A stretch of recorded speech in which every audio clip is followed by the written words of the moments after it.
নমস্কার। মহামতি অনন্তলালের অনুগ্রহে ভারত কথার গ্রন্থিমোচনের 1022তম পর্বের আলোচনায় আপনাদের সবাইকে জানাই স্বাগত। আমরা ইন্দ্রবৃত্ত সংবাদের একেবারে অন্তিম পর্যায়ে এসে পৌঁছেছি। এখানে আমরা আজকে বৃত্তাসুরের যে পরিচয় এতদিন ধরে পেয়েছি তার একটা সামাপ করব। সেই সঙ্গে আমরা বিস্তারিতভাবে আলোচনা করব এই বৃত্তের মাহাত্ম্য, যা বিশেষ করে ভাগবত পুরাণ আলাদা করে উচ্চারণ করেছে। তারপরে আমরা এটা দেখব এই বৃত্তকে বধ করার পর দেবরাজ ইন্দ্র তিনি ব্রহ্মহত্যার দায়ে কিভাবে আক্রান্ত হলেন এবং এই কাহিনীর ব্রহ্মহত্যাজনিত যে পাপ ইন্দ্রকে গ্রাস করেছে সেখান থেকে তিনি কিভাবে মুক্ত হলেন এবং এই কাহিনীর তাৎপর্যটা কি সেটা আমরা একটু দেখব। এবং সবশেষে আমরা দেখব, যেহেতু আমরা এই মহাদেবীর আরাধনার সময় এই বৃত্ত সংবাদ বলেছি এবং আমরা প্রথম থেকে বলে আসছি যে এর সাথে আমাদের এই দুর্গাপূজার একটি তাৎপর্য আছে। সেই তাৎপর্যটা কোথায়, কিভাবে, তার সাথে একটা সংযোগ রয়েছে এই মহাপূজার সাথে, তার খানিকটা আলোচনা আমরা করব। মোটামুটি এই হচ্ছে আমাদের আজকের আলোচনার বিষয়বস্তু। আমরা দেখেছি মহাভারতের বনপর্ব বা উদ্যোগ পর্বের মধ্যে বৃত্ত সম্পর্কে যা আলোচনা হয়েছে তার সাথে বৈদিক বৃত্ত ভাবনার অনেকটা মিল আছে, কিন্তু শান্তি পর্বের মধ্যে যে উপাখ্যান, শান্তি পর্বের মধ্যে যে কাহিনী, তার তেমন কোনো মিল নেই। এখানে পরম্পরাবাহিত দধিচির অস্থি দিয়ে দধিচির সেই অস্থি দিয়ে সেখানে বজ্র নির্মাণের একটা ভাবনা আছে, কিন্তু এই ভাবনাটা সম্পূর্ণ আলাদা ভাবনা। এবং সেখানে আমরা দেখছি ত্বষ্টার গুরুত্ব, যা আমরা গত পর্বে বলেছি। ত্বষ্টা তিনি হচ্ছেন একজন প্রজাপতি এবং তার পুত্র বিশ্বরূপ একজন বিশ্বরূপ, এবং ত্বষ্টা নিজেও বিশ্বকর্মা। এই বিশ্বকর্মা এবং ত্বষ্টার মধ্যে কি সম্পর্ক সেটা আমরা বিশদভাবে গত পর্বে দেখেছি। এখানে আমরা এটা দেখছি যে তৈত্তরীয় সংহিতা, এখানে প্রায় তৈত্তরীয় সংহিতার সাথে এই শান্তি পর্বের আলোচনার খানিকটা সূত্র আছে। সেখানে আমরা দেখছি মহাভারত এখানে বলছেন যে বিশ্বরূপ দেবপুরোহিত, তিনি দেবতাদের প্রত্যক্ষ যজ্ঞভাগ দিতেন আর পরোক্ষভাবে তিনি সেই যজ্ঞভাগ দিতেন অসুরদেরকে। অসুররা এতে খানিকটা ক্ষুব্ধ হন। তারা বলেন যে, এবং ক্ষুব্ধ হয়েই সেই সময় দৈত্যরাজ ছিলেন হিরণ্যকশিপু। সেই হিরণ্যকশিপু তিনি বিশ্বরূপের মায়ের কাছে গিয়ে বললেন, এই লক্ষ্য করুন, বিশ্বরূপ ছিলেন অসুরদের ভাগ্নে, অর্থাৎ বিশ্বরূপের জননী তিনি হচ্ছেন তাহলে হিরণ্যকশিপুর ভগিনী। ভাগ্নে হলে বিশ্বরূপের জননী ছিলেন দৈত্যরাজ হিরণ্যকশিপুর ভগিনী। হিরণ্যকশিপু তার ভগ্নীকে গিয়ে বললেন, অর্থাৎ দেবতা অসুরদের প্রতিনিধি হয়ে হিরণ্যকশিপু তার ভগ্নীকে গিয়ে বললেন যে এটা বিশ্বরূপ, তোমার ছেলে বিশ্বরূপ, যে আমাদের অত্যন্ত প্রিয় ভাগ্নে, তারে কেমন ব্যবহার, সে দেবতাদের প্রত্যক্ষভাবে যজ্ঞভাগ দিচ্ছেন আর আমাদেরকে দিচ্ছেন পরোক্ষে। এতে দেবতাদের বলবৃদ্ধি হচ্ছে আর আমরা দিন দিন ক্ষীণ থেকে ক্ষীণতর হয়ে পড়ছি। তুমি বিশ্বরূপকে বলো সে যেন আমাদেরকে সঠিকভাবে যোগ্য ভাগের যে সোমের অধিকার তা যেন দেয়, যোগ্য ভাগটি সঠিকভাবে দেয়, অর্থাৎ বিশ্বরূপ যাতে অসুরদের পক্ষ থাকে, এটাই হিরণ্যকশিপু তার ভগ্নীকে বললেন। মায়ের পরামর্শে বিশ্বরূপ তিনি দৈত্যদের পক্ষ অবলম্বন করলেন এবং তাদের উন্নতির জন্য তপস্যা আরম্ভ করলেন। এবং এই তপস্যা বা বিশ্বরূপের যে প্রভাব, সেখানে আমরা বিশ্বরূপের প্রভাবের কথাও বলেছি। তিনি একসঙ্গে লৌকিক ভোগে অভ্যস্ত, তিনি একসঙ্গে সুরা পান করতে পারতেন, অন্ন পান করতে পারতেন, আবার সোমরস পান করতে, অর্থাৎ সাধনা ত্রিস্তরীয় যে সাধনা, এই সাধনা 3টি স্তরেই ছিল তার অত্যন্ত দখল। এবং তার এই সাধন ক্ষমতা দেখে, তার এই সাধন প্রতিপত্তি দেখে ইন্দ্র ভয় পেলেন এবং তারা পিতামহ ব্রহ্মার শরণাপন্ন হলেন। ব্রহ্মা তাদেরকে পাঠালেন দধিচির কাছে। দধিচি দেবতাদের অনুনয়ে তার নশ্বর দেহ ত্যাগ করলেন। তার অস্থি দিয়ে বজ্র নির্মাণ করে সেই বজ্রের আঘাতে বিশ্বরূপকে বধ করতে সক্ষম হলেন ইন্দ্র। এবং ইন্দ্র এখানে পুরোপুরি পারলেন না, তিনি সরাসরি বজ্র আঘাতে এই বৃত্ত কিংবা বিশ্বরূপকে বধ করতে সক্ষম হলেন না। সেখানে তিনি বিষ্ণুর সাহায্য নিলেন। তারপরেও দেখা গেল বৃত্ত অজেয়। এবং এই যখন ঐতরেয় ব্রাহ্মণ যখন বিশ্বরূপের হত্যা কাহিনী বর্ণনা করছেন, তখন তার সঙ্গে সঙ্গে আমরা লক্ষ্য করছি সেখানে ইন্দ্রের আরেক শত্রু বৃত্তের আবির্ভাব ঘটে যাচ্ছে। এবং অনেক পুরাণের মধ্যে বৃত্ত, বিশ্বরূপ, ত্বষ্টা একই হয়ে গেছেন। এবং বিভিন্ন জায়গায় বিশ্বরূপ এবং ত্বষ্টা তারা আদতে কিন্তু ত্বষ্টার পুত্র, এই একটা লিঙ্ক আমরা সেখানে পাচ্ছি। সেটা যাই হোক, এখানে আমরা দেখছি যে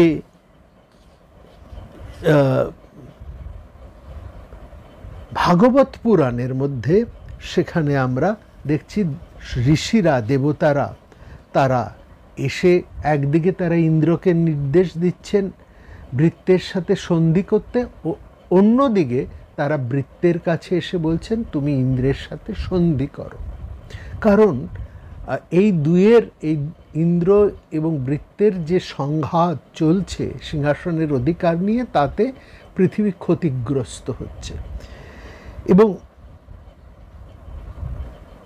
সবাই পীড়িত বোধ করছে। ঋষিদের কথা শুনে অবনত মস্তকে শ্রদ্ধা সহকারে বৃত্ত বললেন, দেখুন আমার আর ইন্দ্রের মধ্যে কি সন্ধি হওয়া সম্ভব? কখনো কি এটা সম্ভব? কারণ আমরা দুজনে অত্যন্ত তেজস্বী, আর দুজন তেজস্বী মানুষের মধ্যে কি কখনো সন্ধি হতে পারে? ঋষিরা অনেক বোঝালেন বৃত্তকে, ইন্দ্রের মান মর্যাদা, তার দেবত্ব এসব করে প্রতিষ্ঠা দিয়েই বৃত্তকে বললেন যে আমরা চাই তুমি যেমন ক্ষমতাবান, তোমার যেমন মর্যাদা, তোমার যেমন প্রভাব, তেমনি ইন্দ্রের প্রভাবও তো রয়েছে, তোমাদের দুজনের মধ্যে সন্ধি হোক, তাতে অন্তত পৃথিবীতে শান্তি প্রতিষ্ঠা হবে। তোমাদের মধ্যে দুজনের মধ্যে চিরস্থায়ী সন্ধি হোক। তুমি ইন্দ্রকে বিশ্বাস করো, তোমার বুদ্ধিটাকে অন্যরকম হতে দিও না। ঋষিদের কথা বৃত্ত স্বীকার করলেন, তিনি অবহেলা করলেন না। এই জায়গাটা দেখুন, অসুররা কিন্তু যতই খারাপ তাদেরকে বলুন না কেন, যেভাবেই তাদেরকে বলা হোক না কেন, অনেক সময় তাদেরকে বলা হয় মাথা মোটা, বুদ্ধি কম। আসলে তাদের বুদ্ধি কম, তার একটু সরল প্রকৃতির। অসুরদের প্রকৃতিটা একটু সরল, তারা রাজনীতির অত ঘোঁচ প্যাচ বোঝেন না। দেবতারা কিন্তু ভীষণ শর্ট, এটা কিন্তু আমাদের পুরাণ ইতিহাস বারবার এটা দেখিয়ে এসেছে এবং বেদের মধ্যেও তার পরিচয় আছে, এ নিয়ে কোনো সংশয় নেই। সেখানে তিনি ঋষিদেরকে বৃত্ত খানিকটা চিন্তা করে বললেন, বেশ, আমি আপনাদের কথা স্বীকার করছি, আমি ইন্দ্রর সাথে এই মুহূর্ত হতে কোনো রকম বিরোধিতায় যাব না, কোনো বিরোধ করব না।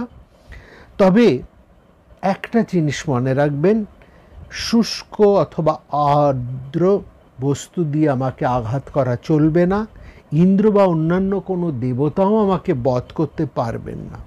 ঋষিরা মধ্যস্থ হয়ে বৃত্তের সমস্ত শর্ত মেনে নিলেন।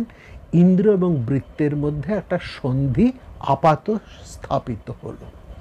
সন্ধি হলো, বৃত্ত স্বীকার করে সেভাবে চললেন, কিন্তু লক্ষ্য করবেন ইন্দ্র সুযোগ সন্ধানী। তিনি সুযোগ খুঁজতে লাগলেন কিভাবে তিনি বৃত্তের সন্ধির ফাঁক দিয়ে তাকে বধ করা যায়। এটাই ইন্দ্রের চরিত্র। তিনি বৃত্তের কথার মধ্যে দিয়ে যে ফাঁক রয়ে গেছে মহর্ষিদের, সেটা স্মরণ করে সবসময় বৃত্তাসুরের রন্ধ্র খুঁজতে লাগলেন। এইভাবে ইন্দ্র একদিন বৃত্তকে দেখলেন, সময়টা দিনও নয় রাত নয়, সেই সময় তিনি বিষ্ণুর স্মরণ নিয়ে বধ করতে সক্ষম হলেন বৃত্তকে। যদিও আমরা জানি এখানে ইন্দ্র কিংবা বিষ্ণু এরা দুজনে মিলেও বৃত্তকে তেমন কিছু করতে পারছিলেন না সেই যুদ্ধে। সেখানে তাদের দুজনকেই শরণাপন্ন হতে হয়েছে মহেশ্বরের, শিবের।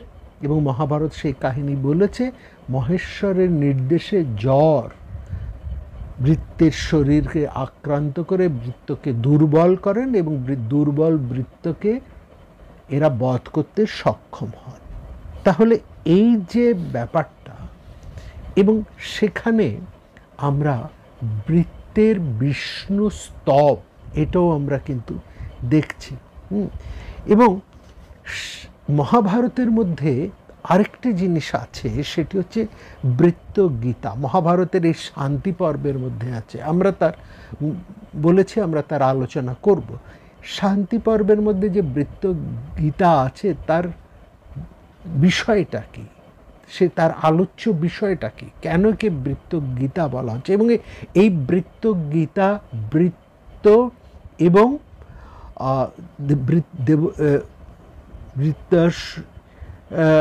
শুক্রাচার্যের মধ্যে আলোচনা।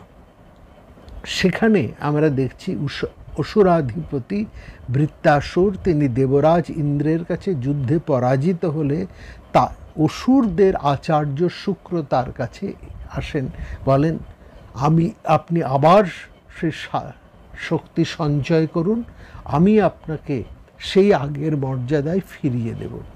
এবং এই যে যুদ্ধে পরাজিত হয়েছেন, সেখানে আশ্চর্যভাবে আমরা লক্ষ্য করছি শুক্রাচার্য বৃত্তকে জিজ্ঞেস করছেন, এই যে আপনি এত বড় ক্ষমতাবান, যাকে সংসারে কোনো শক্তি এককভাবে পরাজিত করতে পারে না, সেখানে ইন্দ্র তার সমস্ত শক্তি দিয়ে আপনার কিচ্ছু করতে পারেনি, ইন্দ্র এবং বিষ্ণু একত্রিত হয়েও আপনাকে তেমন কিছু করতে পারছিলেন না।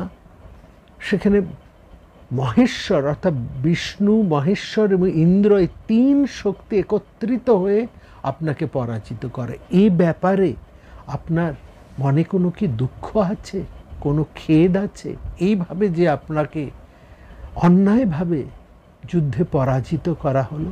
তখন বৃত্তাসুর বললেন যে ব্রহ্মজ্ঞান এবং তপস্যার বলে তিনি এমন একটা স্থিতদি অবস্থায় এসে পৌঁছেছেন। লক্ষ্য করুন, বৃত্তাসুর বলছে, যে বৃত্তাসুরের এত নিন্দা, যে বৃত্তাসুরকে অন্ধকার, মোহ, অজ্ঞান, তম ইত্যাদিভাবে বেদে বর্ণনা করা হচ্ছে, মহাভারতে কিন্তু সেই বৃত্তাসুরকে সম্পূর্ণ অন্য দৃষ্টিতে ব্যাখ্যা করছে।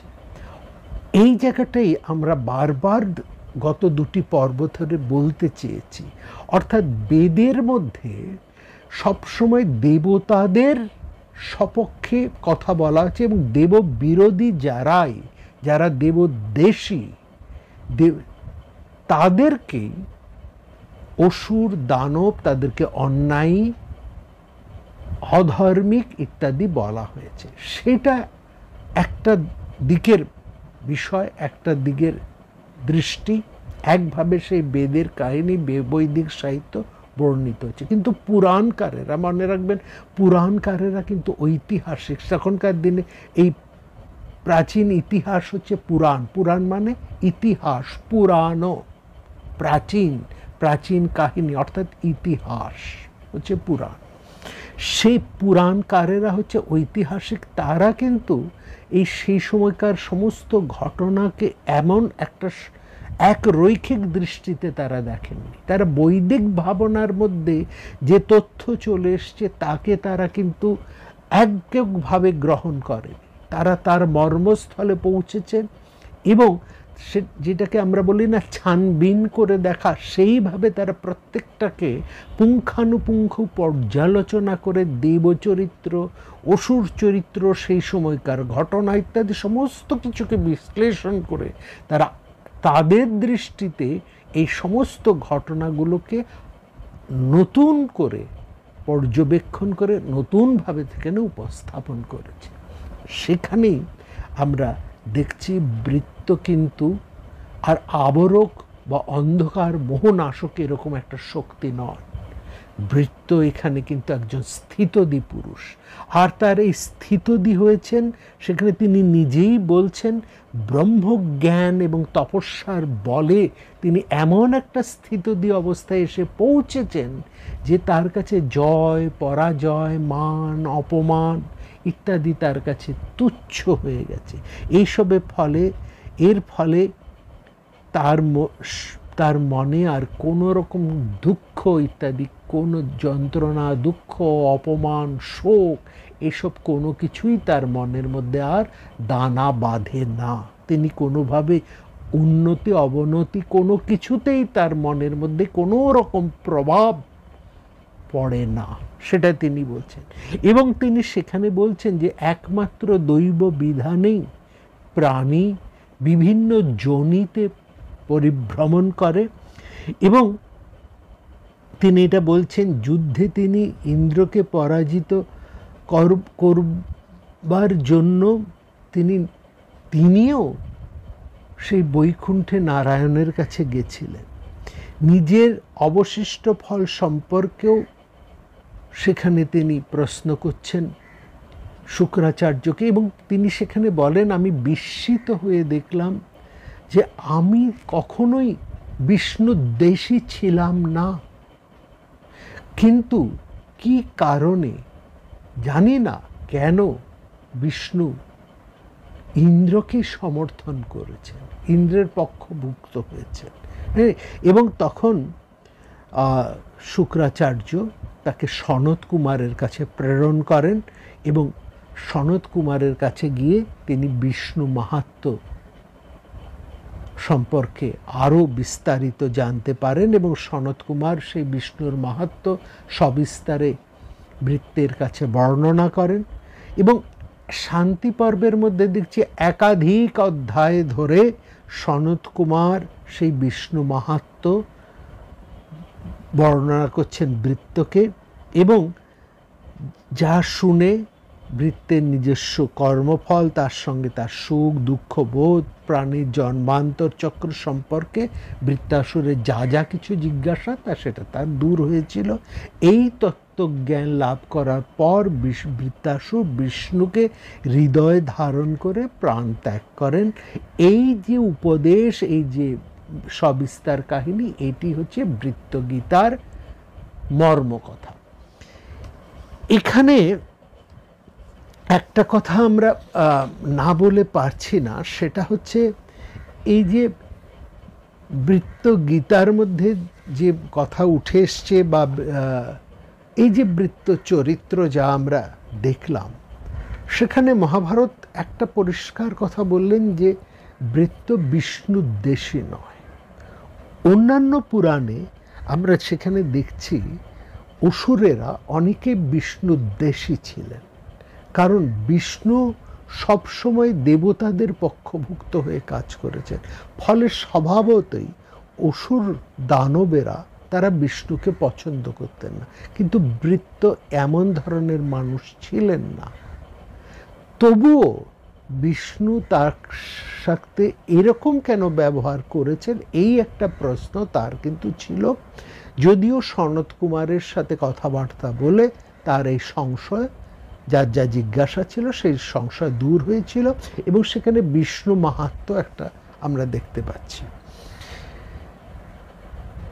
এখানে বিষ্ণুর একটা প্রভাব রয়েছে। এই জায়গাতেই আমরা আরেকটা জিনিস লক্ষ্য করি, বিষ্ণু এবং শিব এই যে দুই প্রধান শক্তি, এই দুই শক্তির মধ্যে বিষ্ণু তিনি দেবতাদের পক্ষে, শিব তিনি কিন্তু অসুর দৈত্যদের পক্ষে।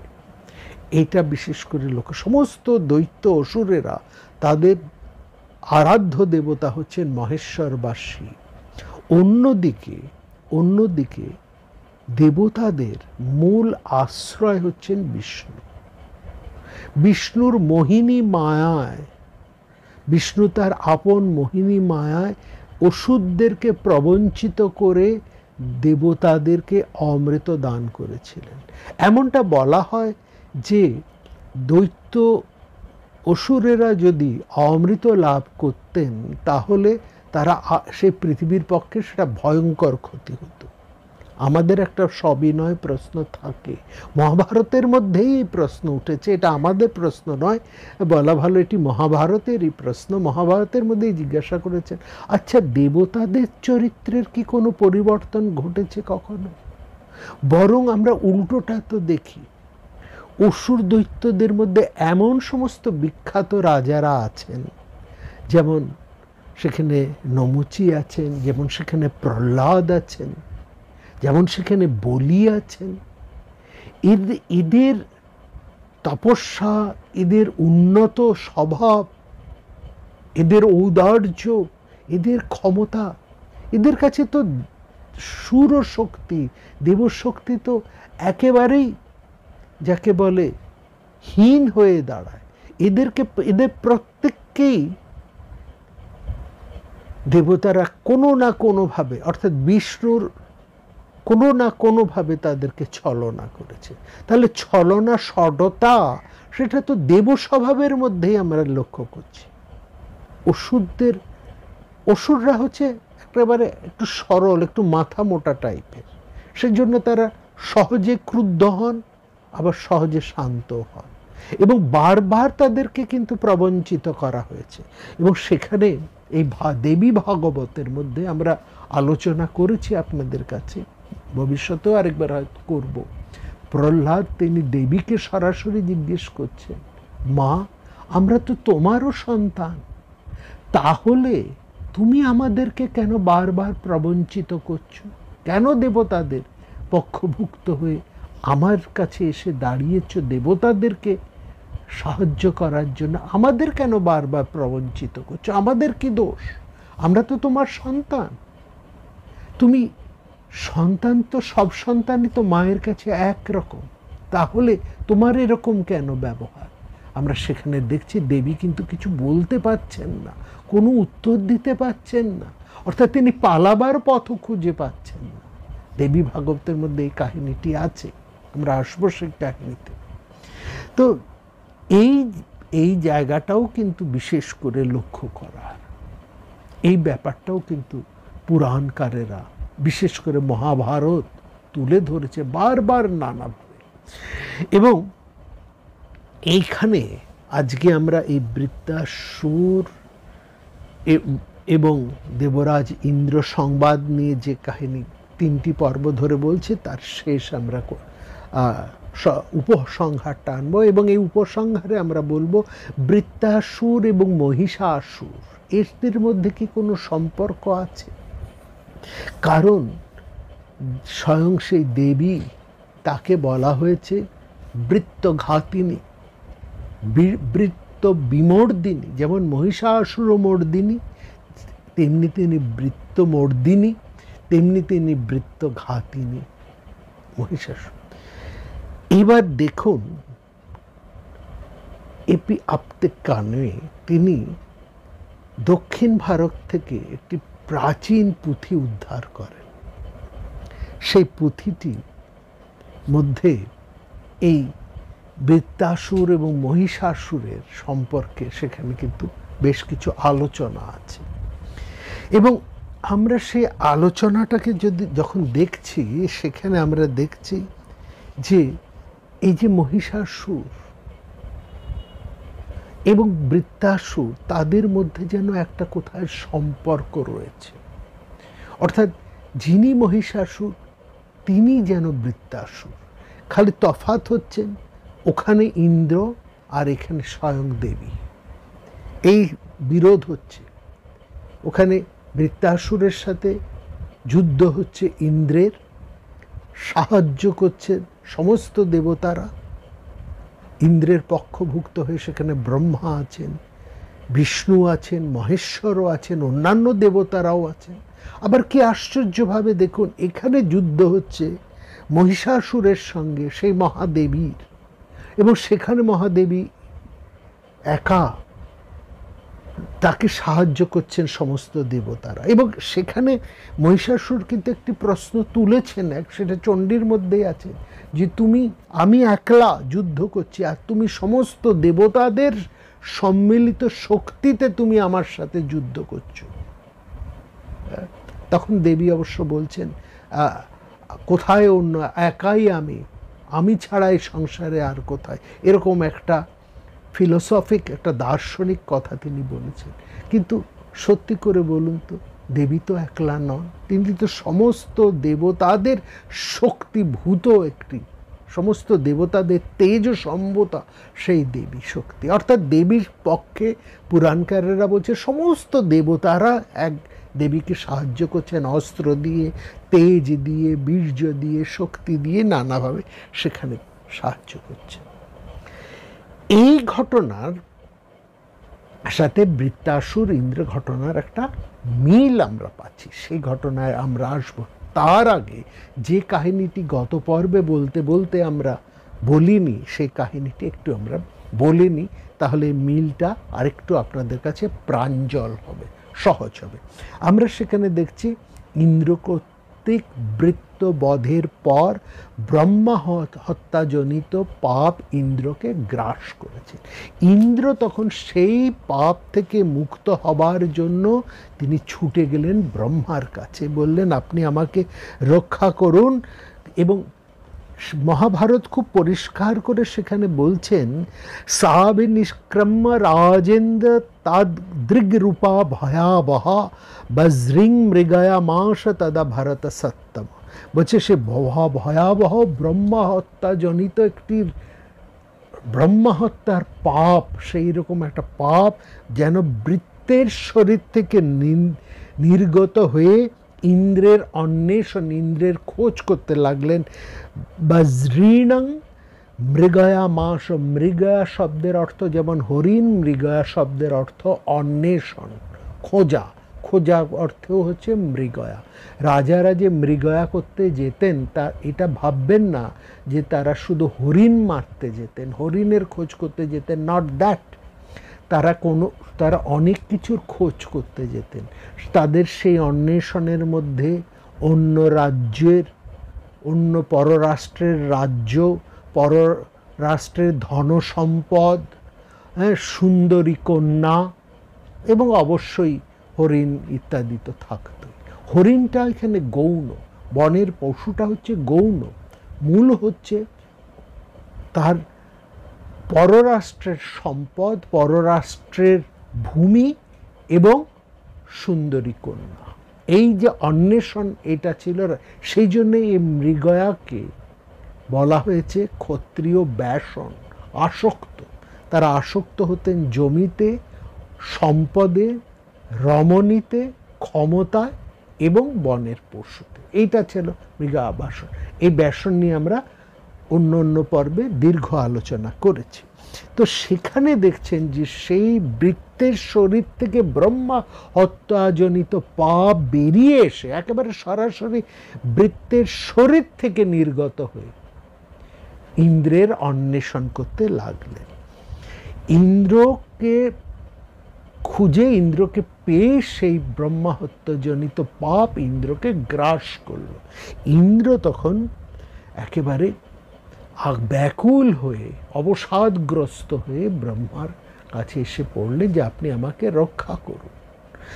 ব্রহ্মা তখন ইন্দ্রকে বাঁচাবার জন্য সেই ব্রহ্মা হত্যাজনিত পাপকে বললেন যে তুমি দেবরাজকে পরিত্যাগ করো, আমার প্রিয় কার্য করো, বলো তোমার আমি কি করলে তুমি দেবরাজকে পরিত্যাগ করলেন। ব্রহ্মা হত্যা সেই পাপ বললেন, প্রভু আপনি তো আমাকে এই বিধান দিয়েছেন, যিনি ব্রহ্মকে হত্যা করবে, যিনি ব্রহ্মা হত্যা করবেন আমি তাকেই গ্রাস করব।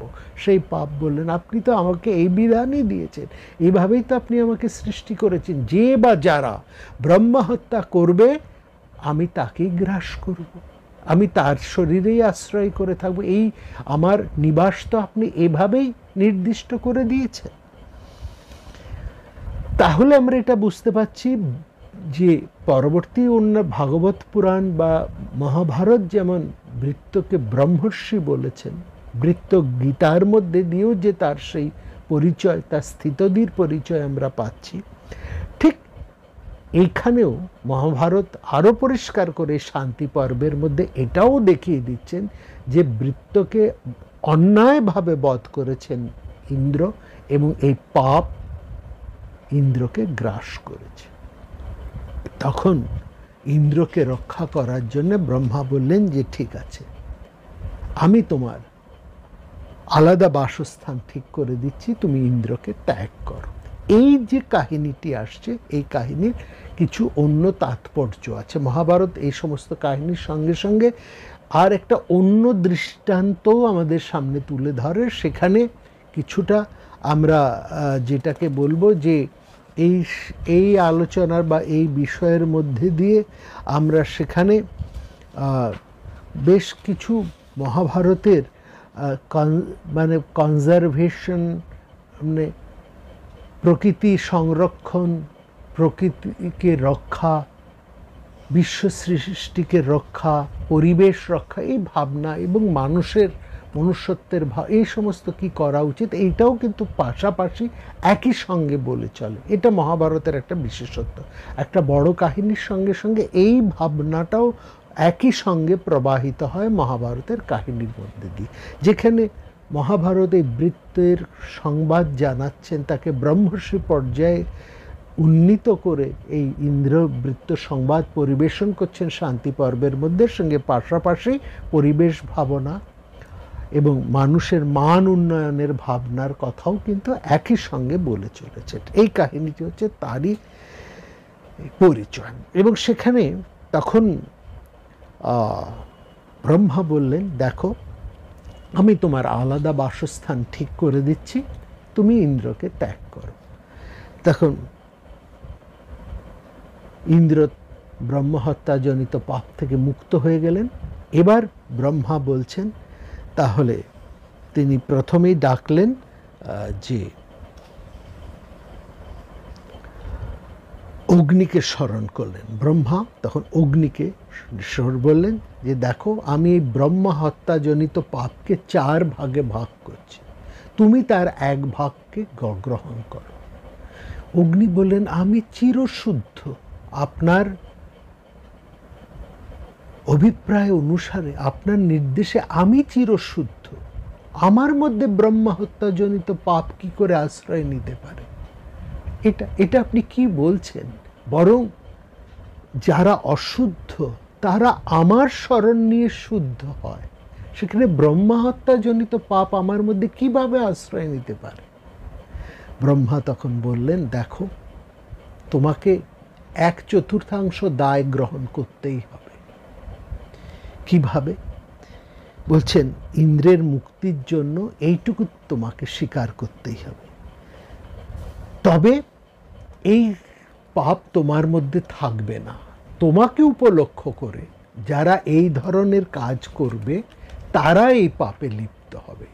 এই পাপটা তোমার সাথে আমি সংযুক্ত করছি, তুমি শুদ্ধ থাকবে, তোমার কোনো রকম অশুদ্ধতা হবে না, কিন্তু তোমাকে উপলক্ষ করে বা তোমার সঙ্গে যদি কেউ এরকম কোনো ব্যবহার করে তাহলে সে ব্রহ্মহত্যার খানিকটা পাপের দায়ী হবে। কি ব্যাপার না, বলছে যে মানুষ, একদম পরিষ্কার করে বলছেন, যে মানুষ তোমাকে পেয়েও তমগুণের দ্বারা আচ্ছন্ন হয়ে, মোহগ্রস্ত হয়ে, অজ্ঞানের বশবর্তী হয়ে, আলস্য, মোহ ইত্যাদির বশবর্তী হয়ে যে তোমার অর্চনা সঠিকভাবে করবে না,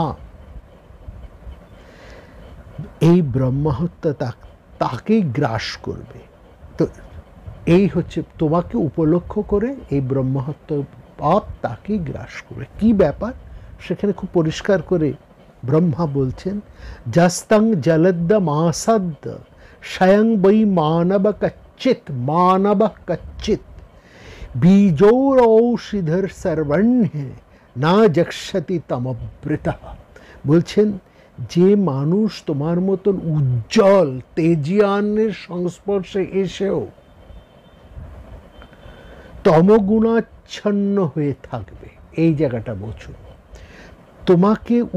তোমাকে পেয়ে, মানে জ্বলন্ত মাসদ্দ, অগ্নি হচ্ছে তেজ বা প্রাণ শক্তি, অর্থাৎ তেজিয়ান যে মানুষ সমস্ত প্রকার তেজ প্রাণ শক্তি পেয়েও যে মানুষ আলস্যে, মোহে, মিথ্যা অজ্ঞানের দ্বারা জীবন নির্বাহ করে, যে মানুষের প্রাণ শক্তি থাকা সত্ত্বেও সে প্রাণ শক্তির ব্যবহার না করে আলস্যে দিন কাটায়, অর্থাৎ যার মধ্যে সেই তেজের প্রকাশ নেই, যার মধ্যে প্রাণ শক্তির প্রকাশ নেই, যে আলস্যে, মোহে, মিথ্যার মধ্যে দিয়ে সবসময় জড়িয়ে আছে, এটাকে আশ্রয় করে আছে, সে ব্রহ্মহত্যাজনিত পাপের দ্বারা বা ওইরকমই মোহে, ওইরকমই পাপে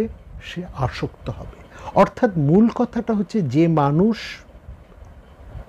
জীবিত, তার প্রাণ আছে, অথচ সে আলস্য ভেঙে, অবসাদ ভেঙে, কর্মশক্তিতে প্রচোদিত হয়ে কর্ম প্রবাহের মধ্যে ঝাঁপিয়ে পড়ছে না, কর্তব্য কর্ম করছে না,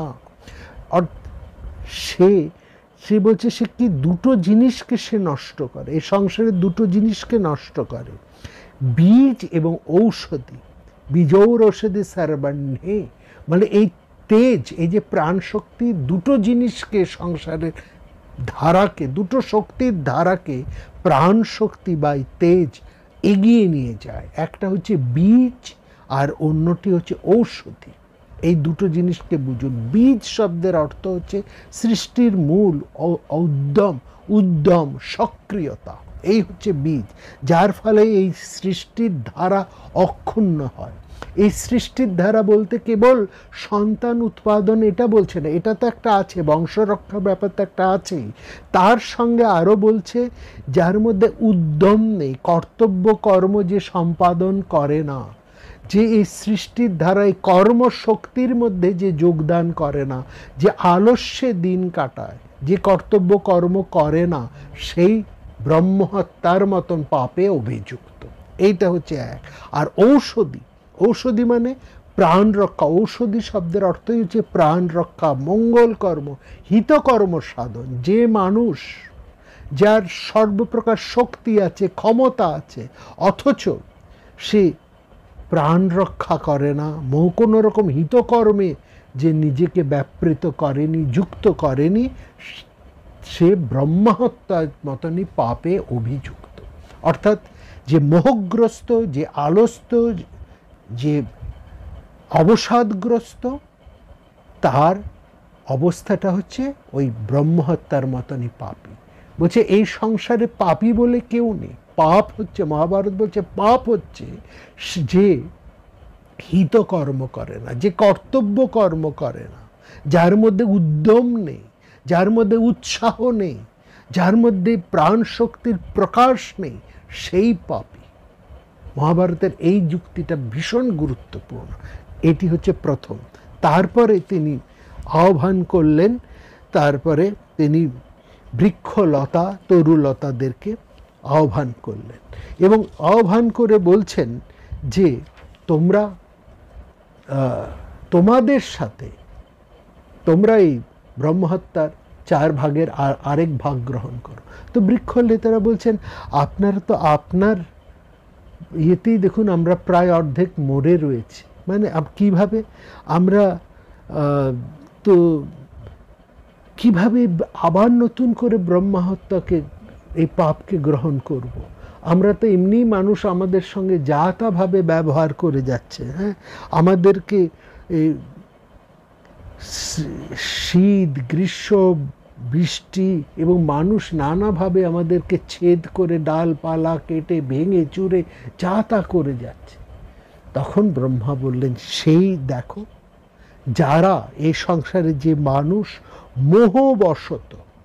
মোহবশত তোমাদেরকে ছেদ করবে, বিদারণ করবে, সেই ব্রহ্মহত্যার পাপে পাপিষ্ট হবে। এবং এখানে খুব পরিষ্কারভাবে বলছেন বয়মগ্নি তথা বলছেন যে পর্বকালে, বলছে পর্বকালে তু সম্প্রাপ্তে यो वै छेदन भेदने করিষ্যতি নর মোহাত্মেনানুষগমস্যতি। বলছেন পর্বকালে, পর্বকাল মানে হচ্ছে তিথিসমূহ, যেমন অষ্টমী, চতুর্দশী, অমাবস্যা, পূর্ণিমা এবং রবি সংক্রান্তি, অর্থাৎ প্রত্যেকটা মাসের এক একটা সংক্রান্তি। এই 5টি হচ্ছে তিথি বা পর্ব। এই পর্ব শব্দ থেকে লক্ষ্য করবেন কথাটা এসছে পরব।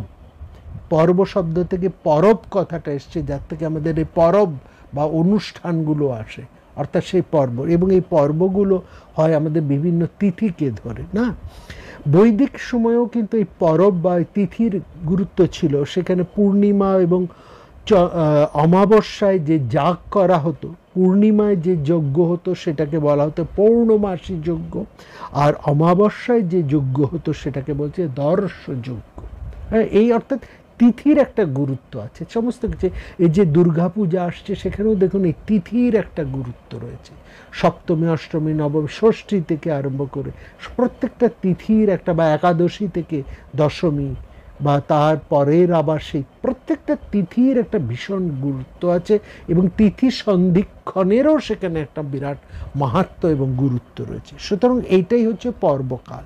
বলছেন এই বিভিন্ন তিথিতে গুরুত্বপূর্ণ সময়ে যারা বৃক্ষকে ছেদন করবে, ভেদন করবে মোহবশত, অর্থাৎ অকারণে বৃক্ষচ্ছেদন, সবুজ ধ্বংস, বৃক্ষ ধ্বংস, পরিবেশ ধ্বংসের ভাবনা এখানে চলে আসছে। অকারণে বনচ্ছেদন, আগুন লাগানো, বৃক্ষ নাশ, বৃক্ষচ্ছেদন যারা করবে তারা হচ্ছে ওই ব্রহ্মহত্যার সমানই তারা পাপী। তাদের পাপটা ওই ব্রহ্মহত্যাজনিত পাপের সমানই গুরুতর। অর্থাৎ পরিবেশ রক্ষার একটা ভাবনা। সেই সময়কার এই কথা বলে মানুষদেরকে যেন একটু সাবধান করে দিচ্ছে, সতর্ক করে দিচ্ছে। কারণ ভারতবর্ষের মানুষ একটু ধর্মভীরু। এখানে ধর্ম শব্দের অর্থ পূজা পাঠ ইত্যাদি যেমন আছে, তেমনি অনুশাসনও আছে।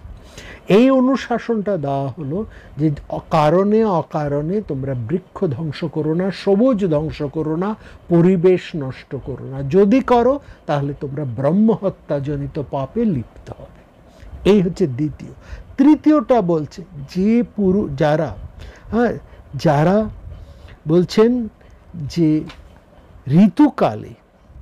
ঋতুকালে যারা নারী সংসর্গ করবে, ঋতুকালে যারা নারী সংসর্গ করবে, অর্থাৎ রজস্বলা স্ত্রী সংসর্গ করবে, সেই পুরুষেরাও কিন্তু ব্রহ্মহত্যাজনিত পাপে লিপ্ত হবে। অর্থাৎ নারীকে সম্ভোগের সময় এবং অসময়টাকেও কিন্তু বেঁধে দেওয়া হলো। নারী মাত্রেই তাকে সে ভোগ্য বস্তু নয়। রজস্বলার সময় নারীর দেহ সেই সময় থাকে নরম, মানে তখন তাকে ভোগ করা যায় না, তার সেটা কিন্তু নারীর পক্ষে সেটা বা একজন মেয়ে মানুষের পক্ষে সেই সময়টা কিন্তু শারীরিকভাবে সে তখন দুর্বল থাকে এবং অসুস্থ থাকে, সেই সময় তাকে জোর করে সম্ভোগ করবে না। যদি কেউ করে তাহলে সে ব্রহ্মহত্যাজনিত পাপে লিপ্ত হবে। এটাও একটা আমাদের এই মানুষের সময়ে ঋতুকালেরও একটা মর্যাদা দেওয়া হচ্ছে, অর্থাৎ সম্ভোগেরও কিন্তু সময় নির্ধারণ করা আছে এবং সেখানে খুব পরিষ্কার করে বলা আছে একটি বা দুটি সন্তান হবার পর বেদের মধ্যেও রয়েছে এবং অন্যান্য অনুশাসনের মধ্যেও রয়েছে যে পুত্র কামনা যেমন সেখানে রয়েছে, বহুপুত্রবতী হবার কথাও যেমন বলা হচ্ছে, সেই সঙ্গে এটাও বলা হচ্ছে কোন সময় নারীকে সম্ভোগ করা যাবে, কোন সময় করা যাবে না, কোন বছর থেকে কোন বয়সকাল থেকে কোন বয়সকাল পর্যন্ত একজন নারীর মধ্যে সন্তান ধারণের উপযুক্ত, এটাও সেখানে বলা হচ্ছে। বলছে এর বেশি আগে পরে করলে যে করবে সে ব্রহ্মহত্যাজনিত পাপে লিপ্ত হবে। সুতরাং এই বিচার বোধগুলো, এই ব্যাপারগুলো, এই মানুষের এই চিকিৎসা ধারার যে ভাবনা, এই শারীরিক যে ভাবনা, হ্যাঁ, এই ভাবনাও কিন্তু মহাভারতের মধ্যে সেখানে লক্ষ্য করছে। এবং চতুর্থটাই হচ্ছে জল। বলছে কেউ যদি জলের মধ্যে, বলছে যারা বলছে জলকে অত্যন্ত তুচ্ছ ভেবে যে মোহবশত কোনো মানুষ যদি তার মধ্যে থুতু শ্লেষা, হ্যাঁ, মূত্র, বিষ্ঠা ইত্যাদি ত্যাগ করে, সেই মানুষ তৎক্ষণাৎ ব্রহ্মহত্যাজনিত পাপে লিপ্ত হবে। তার মানে এটা হচ্ছে conservation and purification of water. জল সংরক্ষণ করো এবং জলকে নির্মল রাখো। এই যে পরিবেশ একটা ভাবনা, এই যে মানুষের শারীরবৃত্তিক একটা ভাবনা, মানুষকে সংযত হবার ভাবনা, এই ভাবনার সাথেও কিন্তু দেখুন এই ব্রহ্মহত্যার ভাবনাটাকে জুড়ে দেওয়া হয়েছে। ইন্দ্রকে মুক্ত করে দিচ্ছেন এবং সেই ব্রহ্মহত্যার পাপটা ইন্দ্রের থেকে সরিয়ে এনে সেটা অন্যান্য জিনিসের মধ্যে দিয়ে সেটাকে ছড়িয়ে দেওয়া হলো। এই ছড়িয়ে দেওয়ার মধ্যে দিয়ে কিন্তু মানুষের যাপন, তার মূল্যবোধ, তার প্রতিদিনের ভাবনা, প্রতিদিনের চলাফেরা, প্রত্যেকটাকেই কিন্তু শৃঙ্খলার মধ্যে আবদ্ধ করা হলো।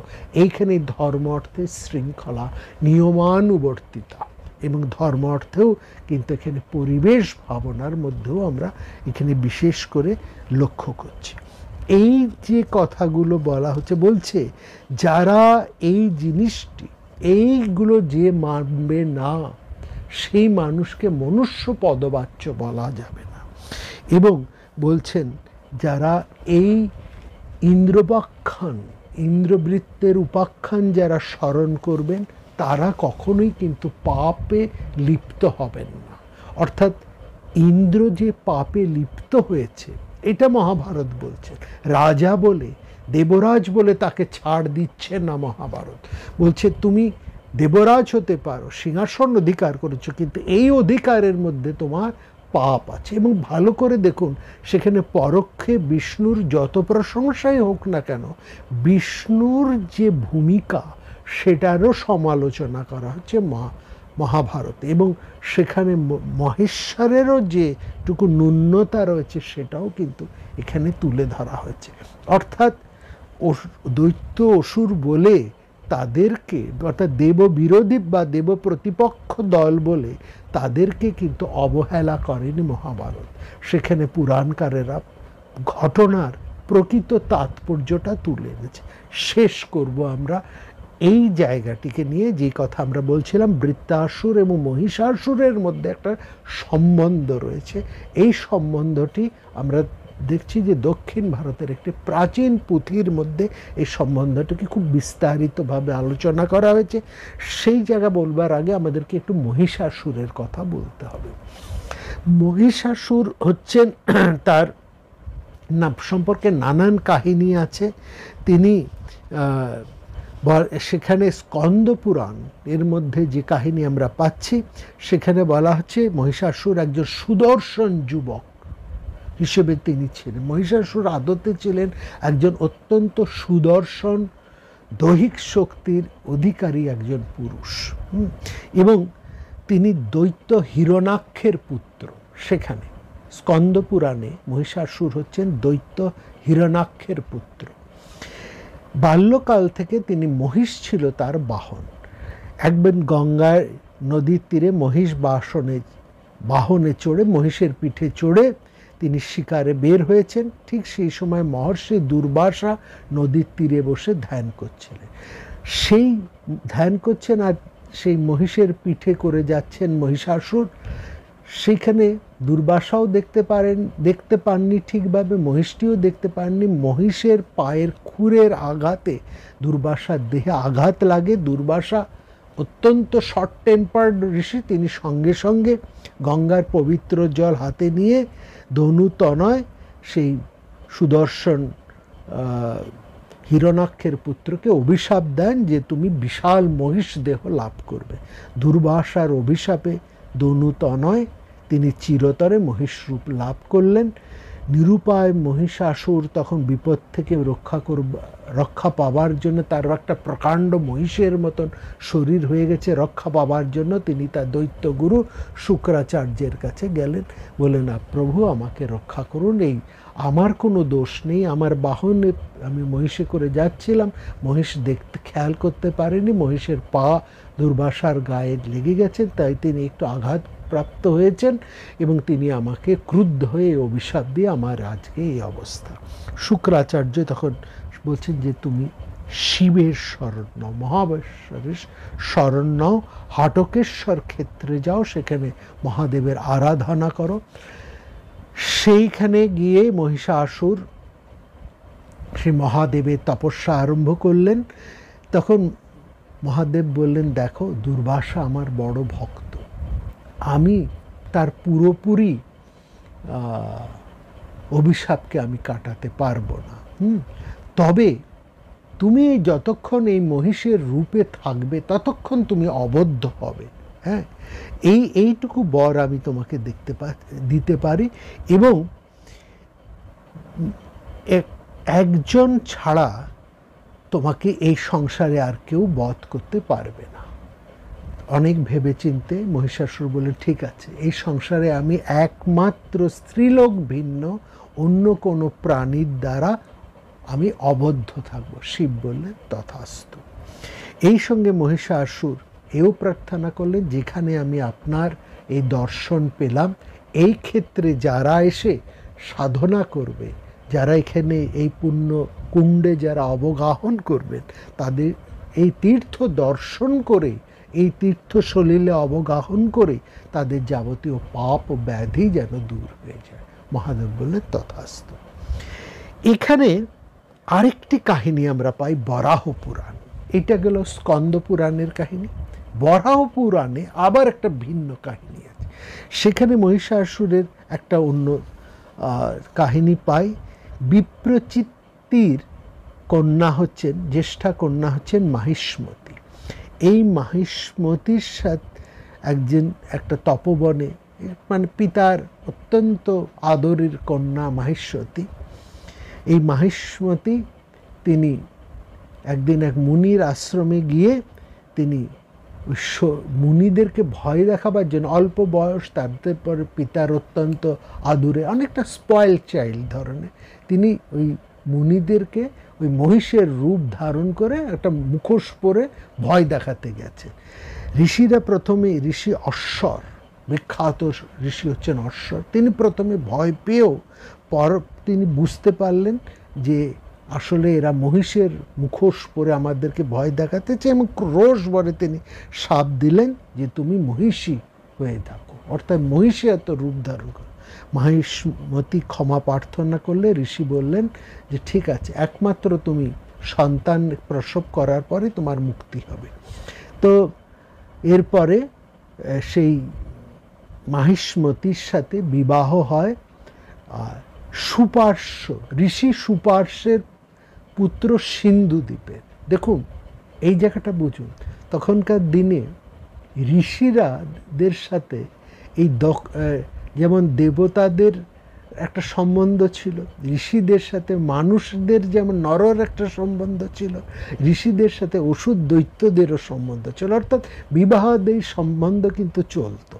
অর্থাৎ ঋষিদের সাথে দেবতাদেরও বিবাহাদি সম্বন্ধ হতো, অনেক দেবতারা ঋষি কন্যাদেরকে বিবাহ করেছেন, নররা মানুষরাও অনেক ঋষি কন্যাকে বিবাহ করেছেন বা তাদের কন্যাকে ঋষিদের মুনিদেরকে দিয়েছেন বিবাহ করতে। এটা তো বুড়ি বুড়ি উদাহরণ আছে। আবার ঋষিরাও কিন্তু ওষুধ দৈত্য কন্যাদেরও ব্যবহার করতেন। অর্থাৎ ওষুধ দৈত্য বলে তারা একেবারে ফেলনা কোনো জিনিস ছিল না। ওষুধ দৈত্য বলে এটা ভাববেন না যে তারা একেবারে একটা বিকট দর্শনা ছিলেন, টিভিতে যেমন দেখায়, তা কিন্তু না। তারা অত্যন্ত সুন্দরী ছিলেন, অত্যন্ত গুণবতী ছিলেন, এবং মানে তারা অনেকেরই বরণীয় যাচনীয় ছিল। দেবতারাও ঋষিকন্যাদেরকে যেমন বিবাহ করতেন, যেমন তারা মানুষের নরকন্যাদেরকেও, যেমন তারা মানব কন্যাদেরকেও যেমন বিবাহের জন্য তারা লালায়িত ছিলেন, তেমনি তারা সুন্দরী দৈত্য অসুর কন্যা, সুন্দরী গুণবতী অসুর দৈত্য কন্যাদেরও তারা বিবাহ করতে মানে ভীষণ লালায়িত ছিলেন। এটা পরস্পরের মধ্যে সম্পর্ক ছিল। এখানে আমরা দেখছি মাহিষ্মতি তিনি ঋষি সুপার্শ্বের পুত্র সিন্ধুদ্বীপের সাথে তার বিবাহ হয় এবং তাদের একটি পুত্র না হয়, সে পুত্রের নাম হচ্ছে মহিষ। এই বরাহ পুরাণের এখানে সেই পুত্রের জন্ম হয়, তিনি মহিষাসুর নামে বিখ্যাত। এই মহিষাসুর একসময় জানতে পারলেন যে ত্রিকলা নামে এক পরমা সুন্দরী কন্যা আছে, যিনি একসাথে ব্রহ্মা বিষ্ণু শিবের সম্মিলিত তেজে উৎপন্না। এই মহিষাসুর অর্থাৎ মাহিষ্মতির পুত্র, পিতা হচ্ছেন তার সিন্ধুদ্বীপ, ঋষি সিন্ধুদ্বীপ, আর মাতা হচ্ছেন মাহিষ্মতি, অসুর কন্যা বা দৈত্যকন্যা মাহিষ্মতি। তিনি হচ্ছেন মহিষাসুর। তিনি সেই ত্রিকলার কথা জানতে পারলেন। এই ত্রিকলাই হচ্ছেন বিষ্ণু, ব্রহ্মা বিষ্ণু এবং মহেশ্বরের তেজে অপরূপ পরমা সুন্দরী, মানে এত সুন্দরী, ত্রিলোক সুন্দরী, তাকে বিয়ে করার জন্যে মহিষাসুর পাগল হয়ে যান। এই ত্রিকলাই হচ্ছে মার্কণ্ডেয় চণ্ডীর সেই দেবী চণ্ডিকা। চণ্ডিকা কথাটা আবার একটুখানি এই প্রসঙ্গে বলিনি, আগে বহুবার বলেছি। চণ্ডী কথাটা হচ্ছে অপভ্রংশ, মূল কথাটা হচ্ছে চৈন্দ্রী, চন্দ্রের ধোয়া, চন্দ্রের জ্যোৎস্না ধারার ধোয়া যে রমণী, সে হচ্ছে চৈন্দ্রী। চৈন্দ্রী থেকে চণ্ডী অপভ্রংশে এসেছে এটি। তো যাই হোক, এই কাহিনীটি পরবর্তীকালে ওই চণ্ডী এবং মহিষাসুরের কাহিনীতে পরিণত হয়েছে।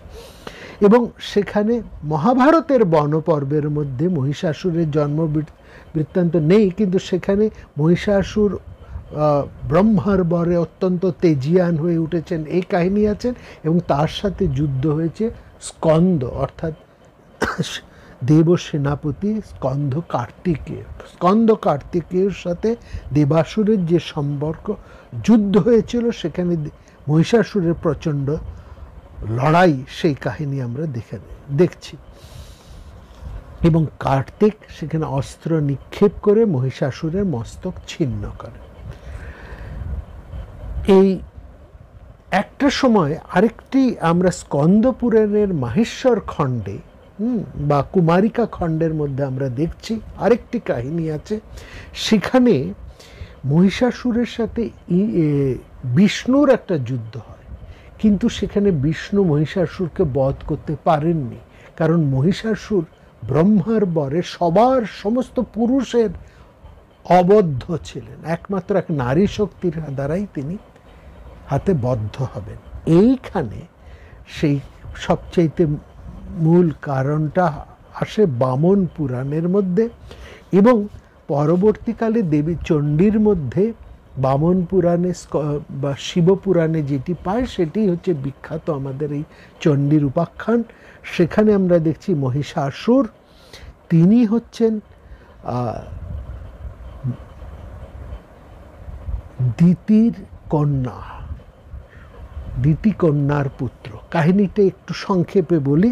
দেবাসুর সংগ্রামে, দেবতা এবং অসুরদের সংগ্রাম হয়েছে, সেখানে দিতি অর্থাৎ অসুর জননী সমস্ত পুত্র মারা গেলে দিতি তখন তার কন্যাকে নির্দেশ দিলেন যে আমার তো তোমার সব ভাইরা তো মারা গেছে, এবার তুমি সেই তপস্যা করো, এমন এক তপস্যা করো, করে এমন এক পুত্র লাভ করো যে পুত্র ইন্দ্রসহ সমস্ত দেবতাদেরকে পরাজিত করতে পারে।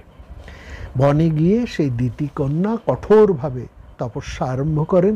সেই দিতি কন্যার তপস্যায় প্রসন্ন হয়ে ব্রহ্মা এক ঋষির রূপ এসে তাকে বলেন যে তোমার এক পুত্র হবে, সে তার নাম হবে মহিষাসুর, এবং সে তোমাকে সমস্ত দেবতাদেরকে পরাজিত করে অজেয় হবে সে, এবং তাকে সে হবে বিরাট তপস্বী। তো যাই হোক, সেই দিতি কন্যার নাম হচ্ছে রম্ভা। এই রম্ভার পুত্র হচ্ছে মহিষাসুর। মহিষাসুর জন্মের পরেই তিনি আবার তপস্যা আরম্ভ করেন। তার তপস্যার লক্ষ্য হচ্ছে তিনি কিভাবে অমরত্ব লাভ করেন। তখন ব্রহ্মা বললেন তোমাকে অমরত্ব বর আমি সরাসরি দিতে পারবো না, তবে অন্য কোনো বর চাও। তখন এই রম্ভাপুত্র মহিষাসুর তিনি বলেন যে একমাত্র নারী ছাড়া আমি সকলের হাতে অবদ্ধ হব।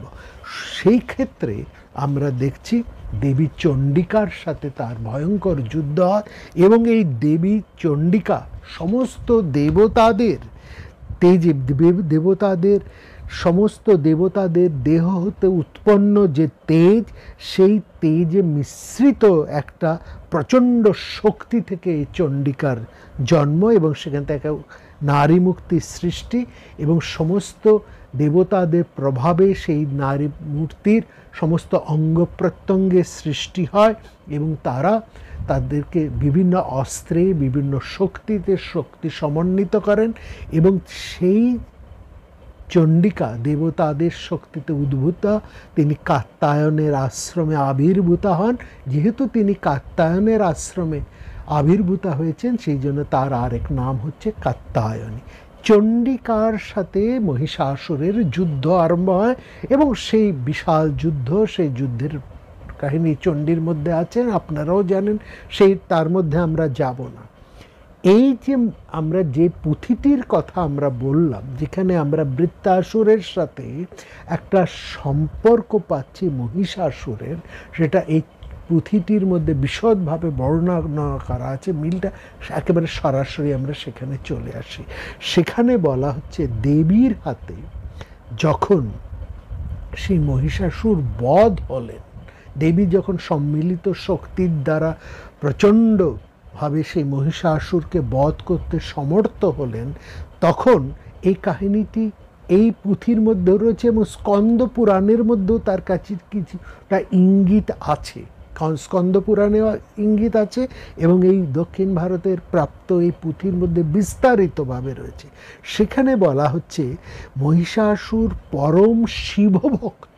এই মহিষাসুর ছিলেন পরম শিবভক্ত, এবং তিনি তার সাথে আসলে দেবতাদের সাথে তার যুদ্ধ, বা ইন্দ্রের সাথে তার যুদ্ধের মূল কারণটাই সেখানে বলা হচ্ছে এটা শত্রুতা না। যেহেতু দেবতারা, বিশেষ করে বিষ্ণু এবং ইন্দ্র, নানা রকম ছলনা করে দিতির সমস্ত সন্তানদেরকে মেরে ফেলেছে, যেহেতু এই মহিষাসুর ছাড়া আর দিতির কোন একটিও সন্তান নেই, একমাত্র দিতির এই নাতি রম্ভার পুত্র এই মহিষাসুরই রয়েছে, আর সমস্ত অসুরদেরকে দেবতারা নানাভাবে ছলনা করে মেরে ফেলেছেন।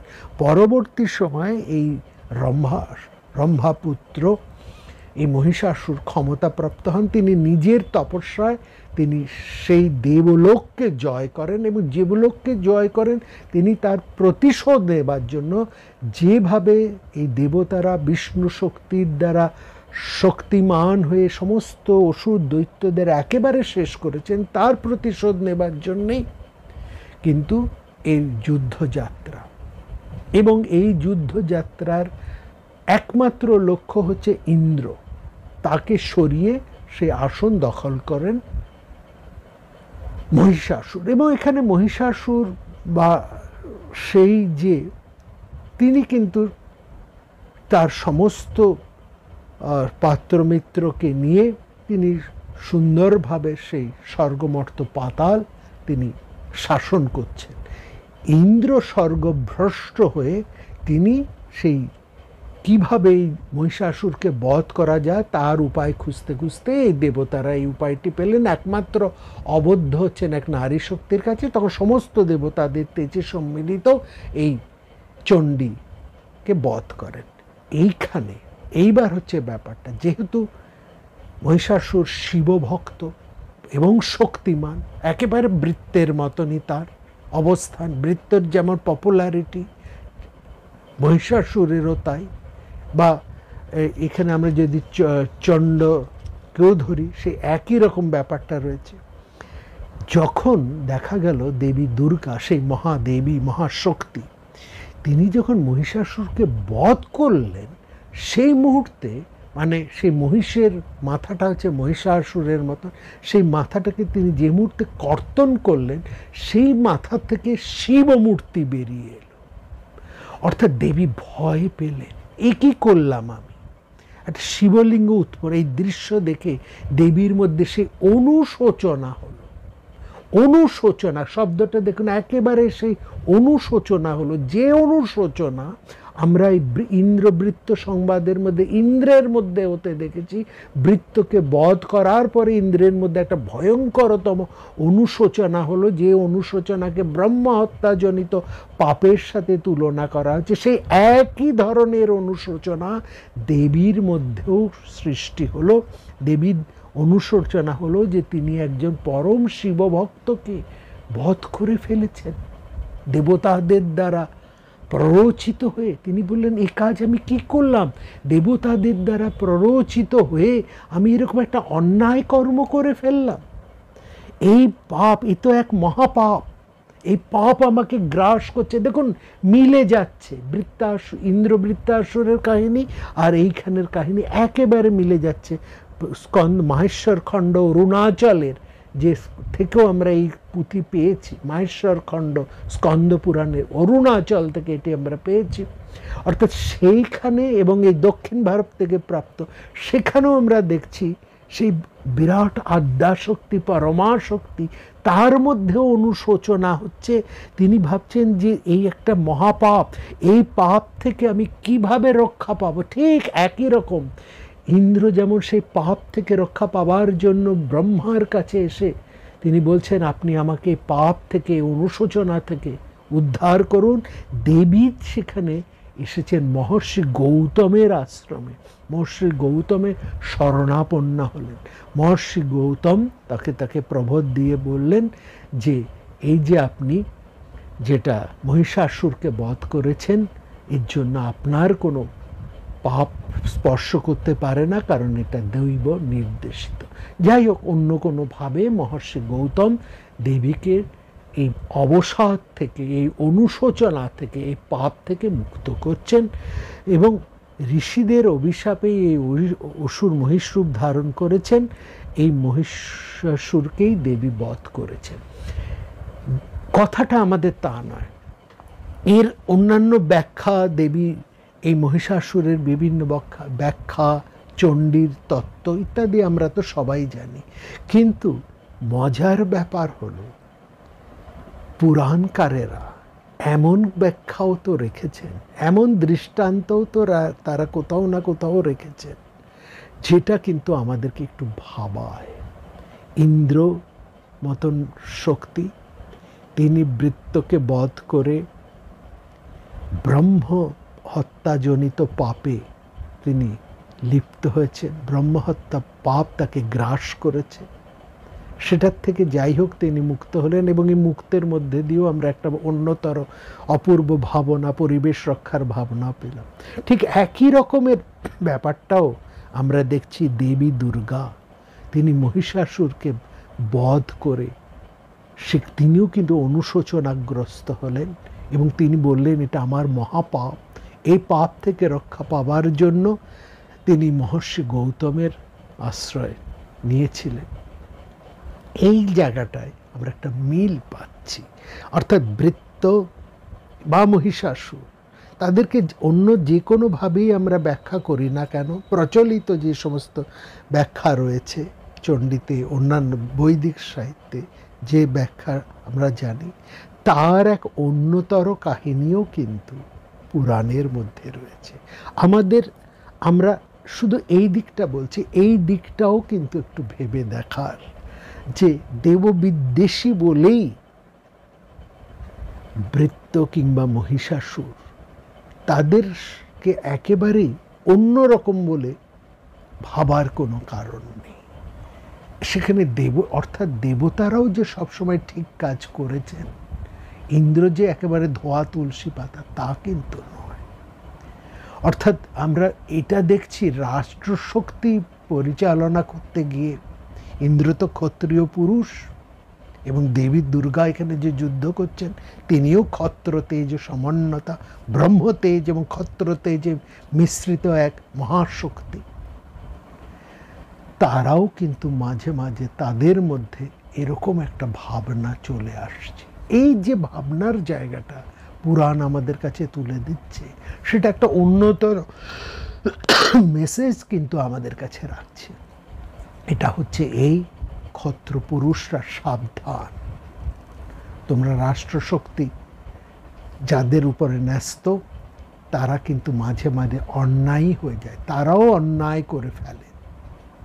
রাষ্ট্র রক্ষা করতে গিয়ে সেখানেও কিন্তু তাদের দ্বারা অনেক অন্যায় হয়। এই অন্যায় থেকে তাদের ব্রহ্মহত্যাজনিত পাপ হয়, এবং এই হত্যা, এই পাপ একমাত্র দূর হয় অনুশোচনা থেকে। ইন্দ্র মুক্ত হয়েছিলেন, তার অনুশোচনা জন্মেছেন। দেবী দুর্গাও মুক্ত হয়েছেন সেই অনুশোচনার থেকে। পাপ মুক্ত হয় অনুশোচনা থেকে, যে এই অনুশোচনাটা যেন থাকে, অর্থাৎ সংযত হও। এইটা হচ্ছে এই কাহিনীর মূল মেসেজ। আগামী দুর্গাপূজার আসন্ন যে মহাপূজা, তার মধ্যে এরকম বিভিন্ন কাহিনী, ব্যতিক্রমী কিছু কাহিনী আমরা তুলে আনবো। এটার একটা অন্যতর ভাবনা আছে, সেটাও আমাদেরকে বুঝতে হবে। সবাই খুব ভালো থাকবেন, দেখা হবে পরের পর্বে।